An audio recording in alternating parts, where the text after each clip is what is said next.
Hi friends, నేను మీ శ్రీనివాస్ని. ఈరోజు మనం Google data centre plus Adani data centre దీని మధ్యలో ఉండే తేడా తెలుసుకోండి. చాలా మంది చాలా రకాలుగా దీని గురించి బయట ప్రచారం అయితే చేస్తున్నారు. పార్టీలకు అతీతంగా దీని గురించి ఏమంటే గూగుల్ డేటా సెంటర్ అనేది మనకు ప్రపంచంలోనే ఇది రెండవది అనమాట. అంటే మనకు కాలిఫోర్నియాలో ఎలా ఉందో అదే అదే దానికి రెండో బ్రాంచ్ అనుకోండి. ఆ విధంగా $15 బిలియన్ తో మనకి ఇక్కడ పెడుతున్నారంటే ఆలోచించండి. అదాని డేటా సెంటర్ అనేది ఏమంటే మనకు సింగపూర్లో ఉండే డేటాని, సింగపూర్ వాళ్ళ డేటాని ఇక్కడ నిక్షిప్తం చేసుకోవడం కోసం వాళ్ళు అదాని డేటా సెంటర్ని తీసుకొస్తామని అయితే వాళ్ళు అప్పుడు చెప్పారనమాట. వీళ్ళు ఏమంటున్నారంటే మేము తీసుకొని వచ్చిందే వీళ్ళు దీన్ని కొద్దిగా అప్డేట్ చేశారని వీళ్ళైతే అంటున్నారు. మేము దాన్ని బీజం వేసినాము అది ఇదని ఇప్పుడు వీళ్ళు వైఎస్ఆర్సీపీ వాళ్ళు చెప్పుకుంటున్నారు.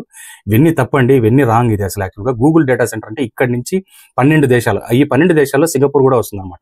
వీళ్ళందరి డేటాని మన ఇక్కడ విశాఖపట్నంలో వచ్చే గూగుల్ డేటా సెంటర్లో దీన్ని నిక్షిప్తం చేయబోతున్నారు అనమాట. దీనికోసం ఇక్కడ గూగుల్ డేటా సెంటర్ అనేది తీసుకొస్తున్నారు. దీన్ని 3 భాగాలుగా వీళ్ళు కట్టి చాలా మందికి దీంట్లో ఉద్యోగ అవకాశాలు వస్తాయన్నమాట. ప్రత్యక్షంగాను లేదా పరోక్షంగాను కూడా వీళ్ళకి ఇక్కడ మనకు ఉద్యోగాలు వచ్చే ఛాన్స్ ఉంది. చాలా మంది దీని చుట్టూ ఇప్పుడు గూగుల్ డేటా సెంటరే వచ్చేసిందంటే ఇంకా చుట్టుపక్కల ఎన్ని కంపెనీలు వస్తాయో ఆలోచించండి. చాలా చాలా సూపర్గా కాబోతుంది అనమాట ఆంధ్రప్రదేశ్. ఒకప్పుడు మీరు హైదరాబాద్ గురించి తెలుసుకునేది చంద్రబాబు నాయుడు గారు అంటే మనకు ముందుగా గుర్తొచ్చేది అడ్మినిస్ట్రేషన్. ఆయన ఉన్నంత కాలం రాబోయే 30 సంవత్సరాలకు కావాల్సింది ఇప్పటి నుంచే ఆయన స్టార్ట్ చేసుకుంటూ వస్తాడనమాట. కాబట్టి మీరు ఆలోచించాల్సిన అవసరమే లేదు. ఈ అపోహలన్నీ మీరు మర్చిపోండి. ఇప్పుడు చదువుకునే వాళ్ళు బాగా చదవండి. మంచి లైఫ్ మనకు ముందుందనమాట.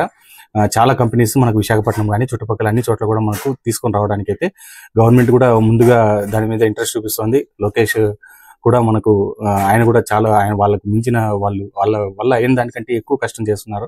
అన్ని కంపెనీస్ మనకు తీసుకొని రావాలని. అంటే ఇప్పుడు ఎట్లా హైదరాబాద్ ఒక ఐటీ హబ్గా ఎంత పేరు తీసుకొచ్చిందో అదే విధంగా మనకి ఇక్కడ విశాఖపట్నంలో కూడా ఐటీ హబ్ని తీసుకురావాలని అయితే వీళ్ళు అనుకుంటున్నారు అనమాట. ఒకవేళ అలాగే వస్తే కనుక మన ఇక్కడ నుంచి సంవత్సరానికి ఎన్నో లక్షల మంది పాస్ అయ్యి బయటకు అయితే వస్తున్నారు అనమాట. వీళ్ళకందరికీ ఉద్యోగాలు లేవు. ఇప్పుడు ఇట్లా మనకి ఇక్కడే వస్తే కనీసం కొంతమంది అయినా ఇక్కడ చదువుతారు కదా, కొంతమంది అయినా ఇక్కడ ఉద్యోగం చేసుకుంటారు కదా. బయట పోయి చేసుకోవాల్సిన అవసరం ఉండదు కదా. అందరూ బయట, ఇప్పుడు నా కొడుకే బయట పోయి చదువుకుంటున్నాడు. అదే మరి మన బండి ఎక్కించడానికి పెట్టేటప్పుడు అక్కడ ఉండేవాళ్ళు ఒక అమ్మాయిని తీసుకొని వచ్చి బెంగళూరు పంపిస్తుంటే ఆయన కూడా చెప్తున్నాడు మన డబ్బంతా కర్ణాటకకి వెళ్ళిపోతుంది సార్ అని. ఈ విధంగా చాలా మంది చాలా విధంగా బాధపడుతున్నారు అనమాట. ఒకవేళ మనకే ఇక్కడ కనుక అలాంటి ఆపర్చునిటీస్ వస్తే మనం ఏ విధంగా దాన్ని యూటిలైజ్ చేసుకోవచ్చు అనేది మన పిల్లలకు, మన భావితరాల వాళ్ళందరికీ కూడా అది ఉపయోగపడుతుంది అనమాట. కాబట్టి గూగుల్ డేటా సెంటర్ మీద ఉండే అపోహలన్నీ పక్కన పెట్టి మీరు ఎవరి మాటలు నమ్మద్దండి. మీరు బాగా కష్టపడి చదవండి. మీకు ఖచ్చితంగా ఉద్యోగాలు అయితే రాబోయే కాలంలో మన ఆంధ్రాలోనే దొరుకుతాయి అనమాట. ఇంతే ఫ్రెండ్స్, వీడియో నచ్చితే లైక్ చేయండి, షేర్ చేయండి, సబ్స్క్రైబ్. మీ అభిప్రాయాన్ని నాకు కామెంట్స్ రూపంలో తెలియజేయండి.